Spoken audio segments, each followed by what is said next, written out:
आज सकाळी आमच्या भांडूपच्या देवानंद दिल्लीमध्ये बसून पत्रकार परिषद घेतली आणि भारतीय जनता पक्षाबरोबर जाऊन आम्ही आमचे हात अपवित्र करणार नाही अशी वल्गना संजय राजाराम राऊत करत होते। कालच्या त्या लिफ्टच्या घटनेवर त्यांना कोणतरी प्रश्न विचारला।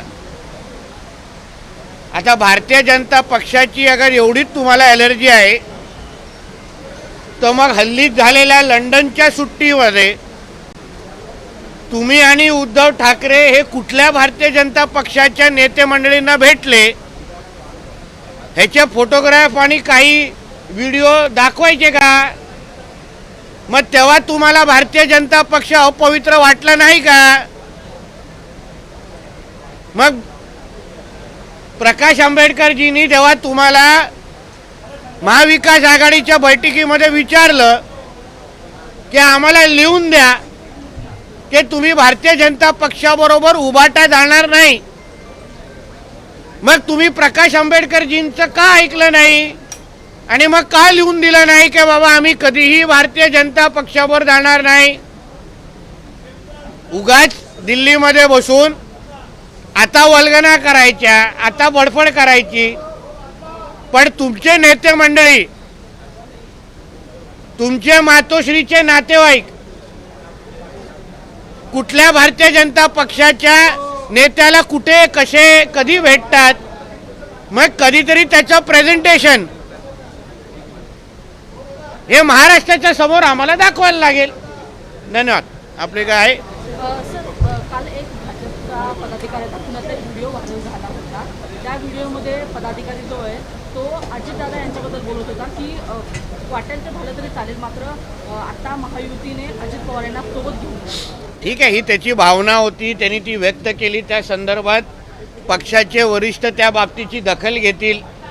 पण एक लक्षात घ्या, जेव्हा पक्षश्रेष्ठींनी काही निर्णय महायुतीच्या संदर्भात घेतलेले आहेत ते फार विचारपूर्वक घेतलेले आहेत, काही कॅल्क्युलेशन करून घेतलेले आहेत। अजितदादांना बरोबर घेऊन कोणाला कुठे कुठे फायदे झालेत, कोणी कुठे कुठे आपली पक्षाची ताकद वाढली आहे किंवा वाढेल, या सगळ्याचा अभ्यास करून ही महायुती एकत्र आलेली आहे। आम्हाला महाविकास आघाडीला थांबवणं हा आमचा उद्दिष्ट असला पाहिजे, म्हणून आता तरी महायुतीमध्ये अशा पद्धतीचे कुठलेही वक्तव्य होऊ नये अशा मताचा आम्ही लोक आहोत। ट्विट करून अशी मागणी केली आहे की देवेंद्र फडणवीस साहेब मला सुरक्षा द्या, अजित पवार यांच्या कार्यकर्त्यापासून मला धोका आहे। नाही, अशा कुठल्याही भारतीय जनता पक्षाच्या कार्यकर्त्याला कोणीही वाकड्या नजरेने पाहू नये आणि ते थांबवण्यासाठी आमच्या भारतीय जनता पक्षाचे आम्ही सगळेजण सक्षम आहोत। म्हणून कोणी ठीक आहे, कोणी आपलं मत व्यक्त केलं तर कोण त्याच्या ऑफिस आणि कार्यालयावर पोचत असेल तर आम्हालाही कार्यालय आणि ऑफिसचे पत्ते चांगले माहिती आहेत। आमच्या कुठल्याही कार्यकर्त्याला गालबोट लागता कामा नये, ही एवढी काळजी महायुतीच्या सगळ्याच पक्षांनी घ्यावी। येणाऱ्या विधानसभेच्या निवडणुकीमध्ये भाजपा राष्ट्रवादीला कायम सोबत ठेवणार का की वेगळं लढण्याचा विचार? हेच प्रश्न तुम्ही मला विचारू नये, आमचे वरिष्ठ येतील तेव्हा विचारा मॅडम। फडणवीस आणि देवेंद्र फडणवीस आणि उद्धव ठाकरे यांचा काल लिफ्टमधून एकत्र प्रवास झाला, एकत्र वर सभागृहात गेले। त्यानंतर चंद्रकांत दादांनी चॉकलेट दिलं उद्धव ठाकरेंना।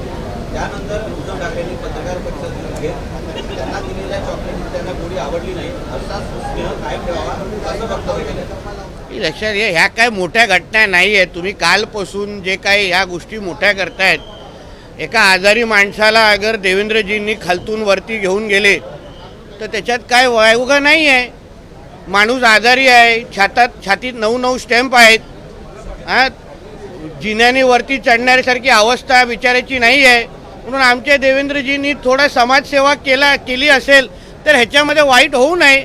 आणि उद्धव ठाकरेला तुम्ही चॉकलेट द्या, मिठाई द्या, काही द्या, उद्धव ठाकरे हे बाळासाहेबांचा झालेला नाही, स्वतःच्या भावाचा झाला नाही, स्वतःच्या रक्ताच्या भावाचा झाला नाही, हिंदू समाजाचा झाला नाही, तर तो माणूस कोणाचाही होणार नाही, त्याच्यावर कोणीही विश्वास ठेवू नये.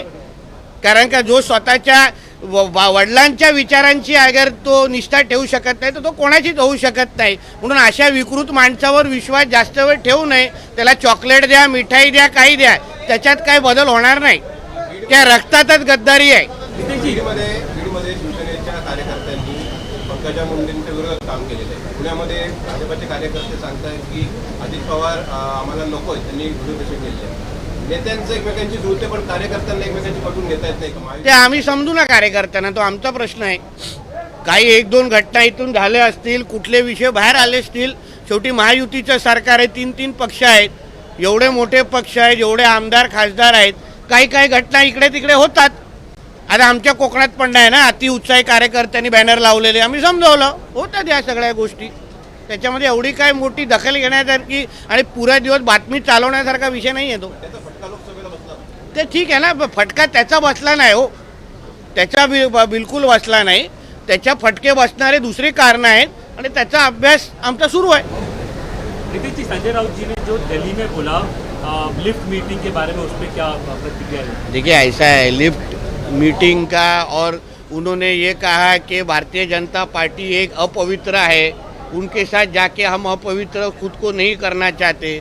तो फिर मैं संजय राजाराम राउत जी को पूछूंगा कि वो और उनके जो उद्धव ठाकरे जी है, वो कौन से बीजेपी के लीडर को लंदन में उन्होंने मुलाकात की, कौन से होटल में की, उस टाइम पे संजय राउत ने कौन से कलर का स्वेटर पहना था, कौन सी कैप पहनी थी, उसका सारे फोटोग्राफ हम लोग दिखाए क्या? तभी बीजेपी के लीडर अपवित्र नहीं थे क्या? फिर जब प्रकाश अंबेडकर जी ने उनको महाविकास आघाड़ी में पूछा था, मीटिंग में पूछा था कि आप लिख के दो, क्या बीजेपी के साथ कभी नहीं जाएंगे, तो फिर प्रकाश अंबेडकर जी को क्यों नहीं लिख के दिया कि हम बीजेपी के साथ कभी नहीं जाएंगे? इसलिए संजय राउत जी ने अपने औकात के हिसाब से मुंह खोलना चाहिए, वरना ज़्यादा मुंह खोलते बैठेंगे तो फिर हमको भी फोटोग्राफ और वीडियो थोड़े दिखाने पड़ेंगे संजय राउत और फिर शर्म आएगी. फिर संजय राउत यांनी काल मुख्यमंत्री पदाबाबत भाष्य केलं, त्यानंतर उद्धव ठाकरे मुख्यमंत्री पदाचा चेहरा असू शकतात. बरोबर आहे. अजून कशाला उगाच महाराष्ट्र सोडायला लावतात. आता नालायक माणसाला तुम्ही परत कुठे चुकून जी पवार साहेबांनी चूक केली करायला लावतात. ह्याचा दुसरा अर्थ असाही होतो की बाकी सगळे महाविकास आघाडीतले, मग आमचे पटोले असतील, हां, मग आमचे राष्ट्रवादीचे शरद पवार, हे सगळे नालायक आहेत, एकच उद्धव ठाकरे आहे.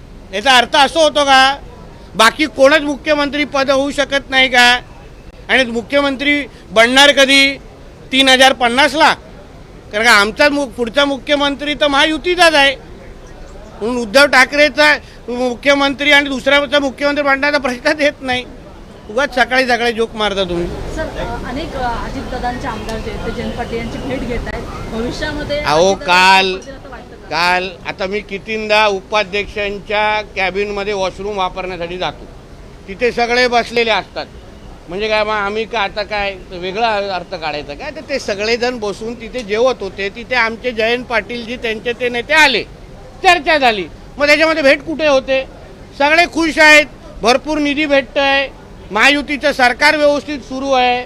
ते फक्त आपले चालू आहे, आपलं कोण ना कोणतरी काड्या लावण्याचं काम चालू आहे. त्याच्यातही काय आम्हाला फरक पडत नाही हो. त्याला शेवटचा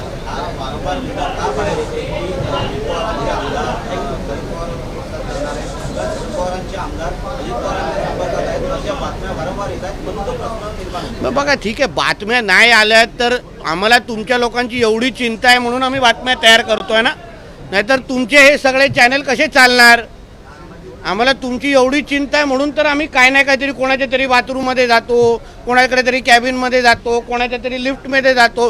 काल बरोबर लिफ्टची बातमी पुरे दिवस चालली की नाही? म्हणून ह्याची रॉयल्टी तुम्ही आम्हाला दिली पाहिजे सगळ्या जणांनी.